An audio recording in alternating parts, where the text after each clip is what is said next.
Oi, meus amores, tudo bem com vocês? Então, estamos aqui para dar início a mais um capítulo do livro de vocês, que vai ser justamente o capítulo 21, que fala sobre as aves e os mamíferos, tá? Primeira coisa que eu estou aqui comentar com vocês é um termo que vai ser muito utilizado principalmente nas aves, tá? Qual o termo? Evolução. Lembre bem disso, tá bom? Porque eu vou estar comentando com vocês muito. Então, vamos lá. Os mais diversos grupos de animais, eles desenvolveram adaptações. Eles se adaptaram ao meio em que eles estavam. E o que é que isso causa, né? O que é que provoca? Que alguns animais, eles foram adaptados para ambientes aquáticos e outros para ambientes terrestres, tá? As aves, nós podemos encontrar animais que habitam nesses ambientes, tanto aquáticos como terrestres, tá? E ainda mais uma coisa que é bem interessante, que vocês sabem, é que muitos deles são capazes de voar. Não todos, maioria, ok? E aí as aves e os mamíferos, ele tem capacidade de quê? Lembrem disso, tá? Aves e mamíferos têm capacidade de regular sua temperatura corporal, ok? Eles não precisam ter contato com o meio ambiente para conseguir controlar a sua temperatura. Então, qual o nome desses animais que conseguem controlar a sua própria temperatura? Endotérmicos, tá bom? Endo vem de dentro, então eles conseguem controlar a temperatura de dentro do seu corpo, ok? E eles ocupam ambientes de temperaturas diversas. Por quê? Porque eles conseguem fazer esse controle dessa temperatura e também isso tudo é feito justamente dentro do seu próprio organismo, através do metabolismo que acontece dentro dele, tá bom? E aí, nós vamos falar sobre aves e evolução. Lembra que eu comentei com vocês, tá? Por que disso? Porque muitos cientistas, muitos estudiosos falam que as aves elas surgiram provavelmente a partir de um determinado grupo de dinossauros, tá? E aí, com a descoberta, isso foi observado, né? Mas foi confirmado, ganhou uma força maior, quando eles descobriram um fóssil de um tipo de dinossauro, tá? Que são os Archaeopteryx, tá? Que significa ave primitiva, e foi justamente o principal, um dos primeiros ancestrais justamente das aves. Eu coloquei justamente a imagem aqui desse animal, tá bom? E aqui é a representação justamente do fóssil que foi encontrado desse dinossauro, que deu justamente uma força maior para essa ideia de que as aves, elas provavelmente surgiram a partir de um determinado grupo de dinossauros, tá bom? E aqui eu coloquei a representação de vários tipos de aves, tá bom? E nós vamos ver mais à frente o que é que nós vamos observar mais, né? O que foi confirmado mais ainda. Além desse fóssil aqui, nós encontramos alguns outros tipos de dinossauros que davam determinadas características para alguns tipos de aves. E aí, o que nós vamos falar agora vai ser justamente o Bambiraptor, tá? Que era um dinossauro carnívoro e de tamanho de uma galinha. Então vocês podem observar, esse anterior era um dinossauro de grande porte, mas nós tínhamos também dinossauros que eram menores. E observem, tá? O tamanho de uma galinha, como era pequeno. E aí nós vimos também, foi percebido que o Celurossauro foi descoberto, né, o fóssil dele, de 75 milhões de anos, no deserto de Gobi, na Mongólia, e é um pequeno tipo de dinossauro e também era ágil e predador. Então, diferentes tipos aqui de dinossauros, vocês vão observar que vão ter características em relação ao tamanho, presença de algumas características das aves, tá? E aí, nós vamos ter também o Titanis whalleri, tá? Que era o hábil caçador, que atingia cerca de 70 km por hora e saltava 1,8 m, tá? De altura sobre a sua presa, e a vítima tinha um bico de 60 centímetros de comprimento. E aqui é justamente a imagem desse dinossauro também, que tinha determinadas características que são bem interessantes, tá? Então, justamente todos esses tipos de dinossauros aqui, além desses outros aqui, ó, que vocês vão observar, reforçaram essa ideia de que as aves, através de evolução, elas surgiram a partir de determinados tipos de dinossauros, tá? E aí, a principal característica das aves, qual vai ser? Sua adaptação ao voo, tá bom? Mesmo que nem toda ave ela voa, mas a sua estrutura corporal, justamente no intuito, foi formada, né? No intuito, ela tem características para ter essa adaptação ao voo, ok? E aí o corpo das aves sofreu adaptações necessárias para se tornar mais leve, tá? E possibilitar para que elas consigam essa ação de voar, tá? Então aqui eu coloquei justamente a imagem também de alguns outros dinossauros que têm características de aves, vamos dizer assim, que foram feitos, né, que eles perceberam uma determinada evolução. E aí, nós vamos a partir de agora ver os aspectos corporais dessas aves. Primeira coisa, a estrutura óssea das aves é composta por ossos pneumáticos. O que seriam isso? Ossos que são ocos e leves. Por quê? Porque propiciam menor peso e dá uma maior facilidade para eles voarem, tá bom? E aqui eu coloquei justamente o exemplo de como é o osso das aves, ok? E a comparação do osso humano, tá? Que é totalmente compacto, você vai ter presença de várias estruturas aqui dentro do osso humano, diferente de uma ave que você vai ver que é totalmente oco, tá? Então, é justamente essa parte oca que vai dar uma leveza e uma maior facilidade para que eles possam voar, tá? E, contudo, ainda existem algumas espécies de aves que, pelo seu tamanho, parecem que são incapazes de voar, mas elas acabam voando. Tem aves que têm 60 centímetros, que têm 1 metro de uma parte da asa até a outra. Então, isso dá a ideia de que, por serem grandes, elas não conseguem voar, mas conseguem sim, tá bom? E aqui é justamente o exemplo de uma ave que ela tem esse porte maior e que consegue sim voar. E aí nós temos o quê? Que a aerodinâmica do corpo da ave também é favorável para o voo. Por isso, o formato do seu corpo é ideal para romper a barreira do vento, tá bom? E aí você vai ter a presença justamente da quilha ou carena, que é o que? Vocês vão observar que é justamente essa região aqui, ó, azul que eu coloquei, tá? Na imagem. Que ela faz o quê? Ela liga os músculos peitorais dessas aves e que permitem o movimento justamente das asas, tá bom? E essas aves, as aves que voam, elas são chamadas justamente de carenadas. Por quê? Porque elas vão ter a presença dessa estrutura aqui, que vai fazer justamente a ligação, ó, dos músculos peitorais, que vão permitir a movimentação das asas dessas aves, tá bom? E aí nós vamos ter estruturas corporais, a estrutura corporal da ave, tá? Lembrando aqui da quilha, do externo, tá? Tem bico, tem o crânio, tem as costelas, tem toda uma parte e também vendo a parte principal, né, que é a cobertura dessas aves, que é justamente as penas. E nós vamos ter os raquis, que são justamente a parte principal da pena, e a partir dela você vai ter justamente aquelas estruturas bem finas que são responsáveis por dar uma leveza também para facilitar o voo dessas aves, tá bom? E aí nós vamos ter o quê? Outro exemplo, outra característica, outro aspecto corporal dessas aves é que nós temos a falta de dentes, tá bom? E a presença de um bico córneo leve também contribui para a diminuição do peso desse animal. E as aves, elas possuem sacos aéreos, tá bom? Que são expansões do pulmão, que é compacto, e que servem para quê? Para aumentar o armazenamento do ar e a redução do peso. Então, se ela tem esses sacos, ela evita uma maior quantidade de peso, porque isso daqui vai ser inflado, né? Vai ser cheio pelo ar, e o ar não é pesado, diferente de alimentos e tudo mais. Então, ela vai ter vários sacos por todo o seu corpo para facilitar, para dar uma maior leveza a esse animal.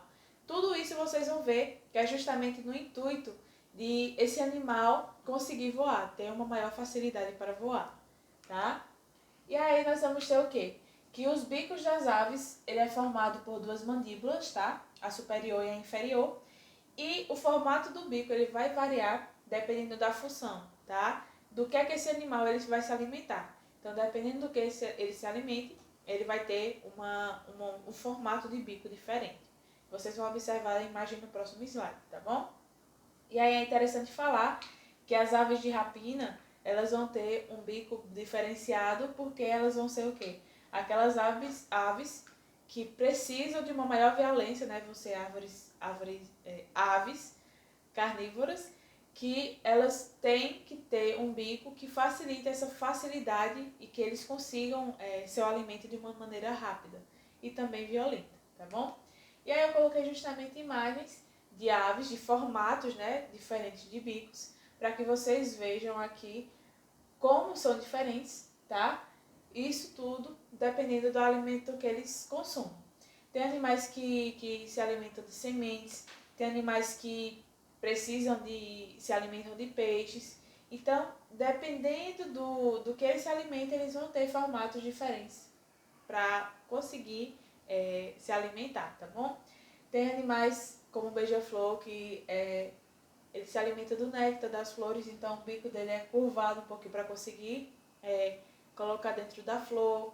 Tem animais que se alimentam de insetos que têm troncos, que é o caso do pica-pau. Então ele precisa de um bico mais pontudo para que ele consiga quebrar e pegar o inseto. Enfim, são vários tipos de aves e vários tipos de bicos também, tá bom? E aí nós temos o que mais?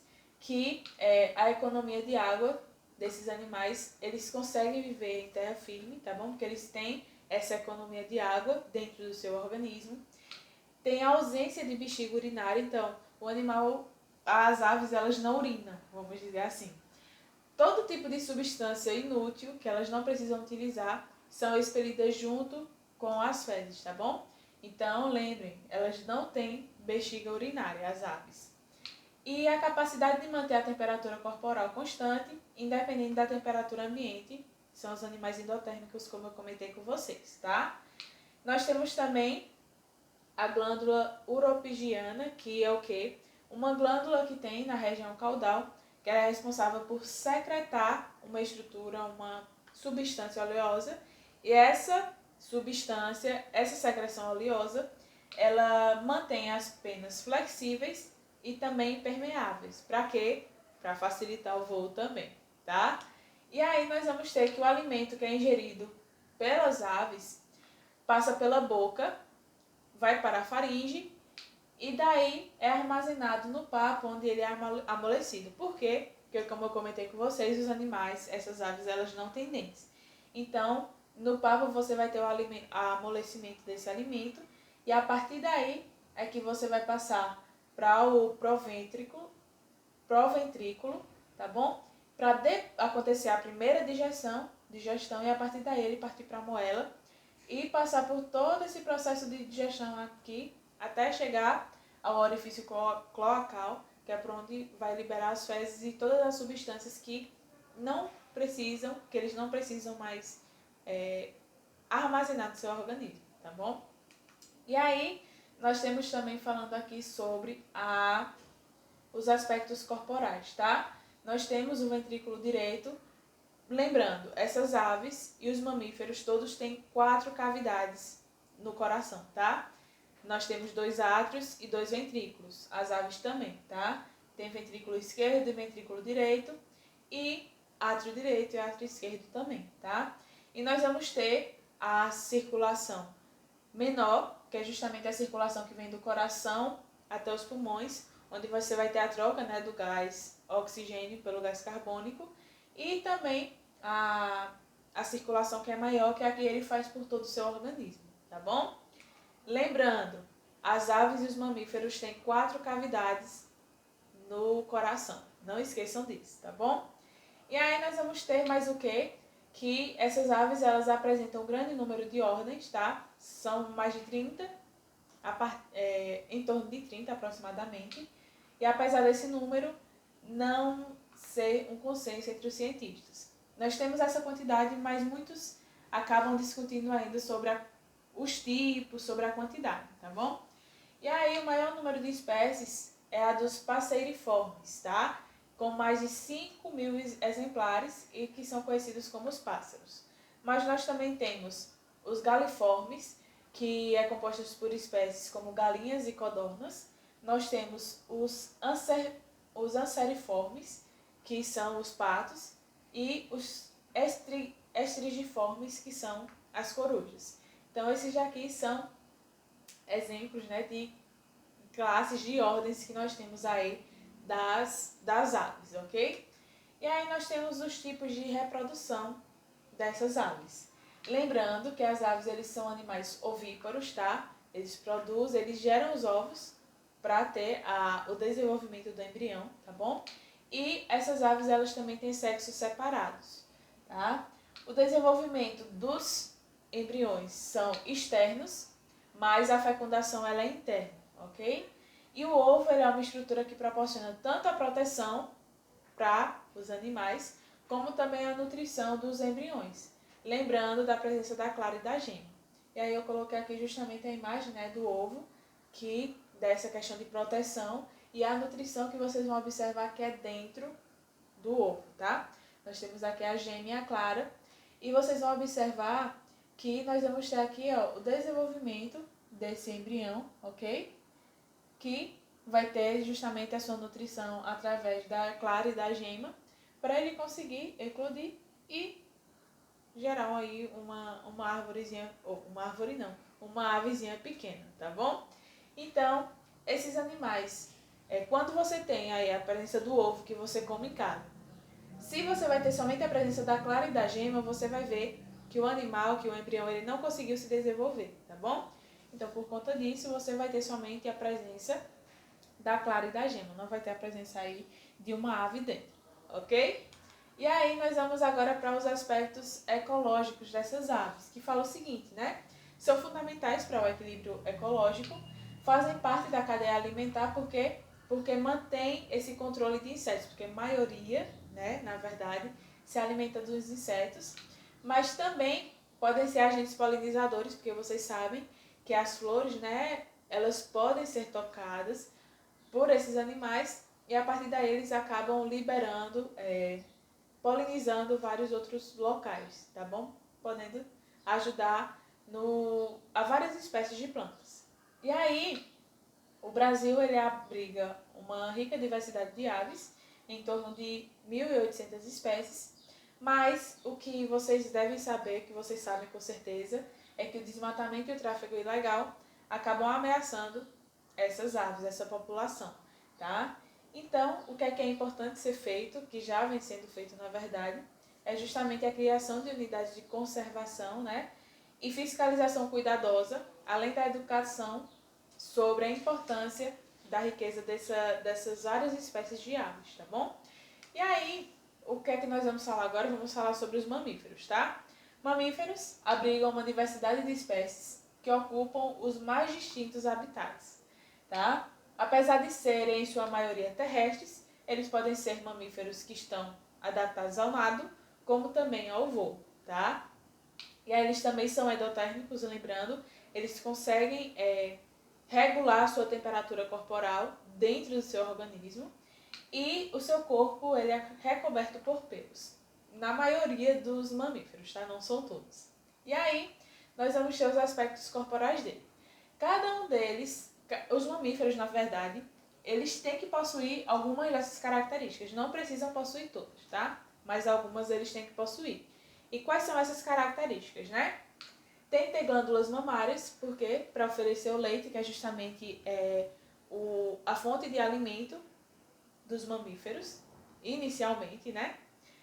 Tem que possuir pelos para proteger contra o frio, a exceção de algumas espécies, como golfinhos e baleias, como eu comentei com vocês. Tem que ter os dentes divididos em incisivos, caninos, premolares e molares. Nós temos essa divisão, mas eu coloquei aqui justamente também de uma estrutura de um determinado animal, tá? Você tem os incisivos na frente, os caninos, que são os mais pontudos, os premolares, que vêm um pouquinho depois dos caninos, e os molares, que são os últimos que tem, ok? E aí, nós temos também o que? A presença de glândulas sudoríparas, que é responsável pela eliminação do suor, tá bom? Que faz o quê? Esse suor ele é liberado para ter um equilíbrio, no caso, uma manutenção da temperatura do nosso organismo, tá bom? Então, quando nós suamos, a água retira parte do calor do nosso organismo e aí nós mantemos esse calor, ok? E aí nós temos também que ter glândulas sebáceas, que o que? Impermeabilizam a pele, lubrificando os pelos e produzem odores que ajudam também as espécies a se comunicarem. E aqui eu coloquei justamente o rosto de uma pessoa, que vocês vão observar justamente essas glândulas sebáceas de manhã, né? Que se vocês quiserem fazer o teste, assim que acordarem, passem a mão assim no nariz para ver como é que ele está, se ele vai estar oleoso ou não. Isso é produzido a partir das glândulas sebáceas, tá bom? E aí nós vamos ter também respiração pulmonar, que nós vamos ter justamente as trocas gasosas, tá? Gás oxigênio pelo gás carbônico. Nós temos também que ter tecido adiposo sobre a pele, e algumas têm um tecido adiposo mais desenvolvido, né? Como vocês sabem, alguns animais que vivem em locais que são bem frios, e aí eles têm esse tecido adiposo mais desenvolvido. Por quê? Porque acabam atuando como isolante térmico, tá? Por conta disso, acaba também reservando energia. Então, você vai observar em ursos, em pinguins também, tá? Diafragma também nós temos que ter, que é o quê, né? O músculo que separa a cavidade torácica da cavidade abdominal, ok? E ela vai trabalhar em conjunto com os músculos intercostais, que são justamente os responsáveis por auxiliar esse processo que o sistema respiratório ele faz, tá? Que é os movimentos da respiração. E aí, nós vamos ter também que as glândulas sudoríparas são importantes nesse processo, tá? Mas em alguns animais essas glândulas são escassas ou mesmo inexistentes, havendo outros mecanismos para resfriamento do corpo. Não é como, nem todos os mamíferos são como nós humanos, que liberam o calor para ter esse controle da temperatura, tá bom? Outra coisa interessante que eu já confirmei com vocês, né? Sistema circulatório ele é completo, tá? Nós temos 4 cavidades no nosso coração, átrio direito, átrio esquerdo, ventrículo direito, ventrículo esquerdo. Nós não vamos ter a união ou a interação entre o sangue venoso e o sangue arterial, que um é rico em gás carbônico e o outro é rico em gás oxigênio.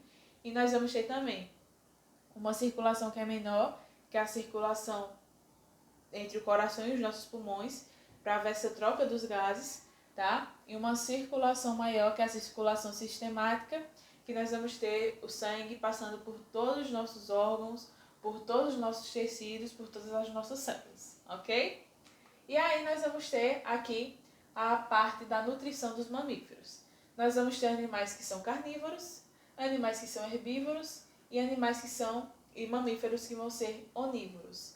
Carnívoros se alimentam de carne, herbívoros que se alimentam somente de vegetais e onívoros que podem se alimentar dos dois tipos, tá? Tanto de carne como também de vegetais. E a digestão dos alimentos ocorre em um grande tubo, onde vocês sabem que se inicia na nossa boca e termina no ânus, tá? Todos os mamíferos têm a presença da boca e a presença do ânus, ok? E aí a reprodução, animais são separados, têm sexos separados e a fecundação ela é interna, tá? Em todos os mamíferos. E o desenvolvimento do embrião vai ser diferenciado. Você tem 3 maneiras desse embrião se desenvolver. E quais são elas, né? Qual vai ser a diferença? Vamos ver agora. Primeiro, nós vamos ter os grupos dos monotremados, nós vamos ter o grupo dos marsupiais e nós vamos ter o grupo dos placentários. Qual vai ser a diferença deles? Primeiro, nós vamos ver os monotremados. Monotremados são uma característica, no caso, uma categoria de mamíferos que são mais raros e primitivos, tá bom? E o porquê? Porque esses mamíferos, eles põem ovos, eles são ovíparos, tá? E os exemplos que vão ter desses mamíferos vai ser justamente o ornitorrinco e a equidna, tá? E aí, o que é que vocês vão observar? Eles possuem pelos e glândulas mamárias, mas eles não, as fêmeas desses monotremados, elas não possuem os mamilos, tá? Então, o que é que acontece? O leite ele escorre pelos poros e acaba que os filhotes, eles lambem por onde esse leite passa, que é justamente pelo abdômen, tá bom? E aí, o que é que acontece? O que é que dá característica a esses monotremados? Primeiro, põem ovos, não vão ter mamilos, tá? As fêmeas. E o embrião, ele permanece por pouco tempo no útero, onde depois ele vai ser vai ter a formação do ovo, tá? E esse ovo ele vai eclodir e vai nascer os filhotes. Então, o embrião ele fica pouco tempo dentro do útero. Você vai ter a formação do ovo, ele vai sair do corpo da fêmea e depois de um tempo ele vai eclodir e vai formar os filhotes, tá? Esses são os monotremados. Temos também os marsupiais. Qual vai ser a diferença deles para os monotremados e para os placentários? No caso dos marsupiais, os animais, eles iniciam seu desenvolvimento no útero, tá? Mas eles terminam de se desenvolver numa bolsa chamada marsúpio, tá? Que vai estar localizada justamente na região abdominal da fêmea. E aí, ocorre não só o desenvolvimento embrionário dentro da fêmea, como também a lactação, tá? Esses animais também têm o processo de amamentação. E no caso aqui dos marsupiais, as glândulas mamárias eles se localizam dentro do marsúpio, que é justamente no abdômen da fêmea.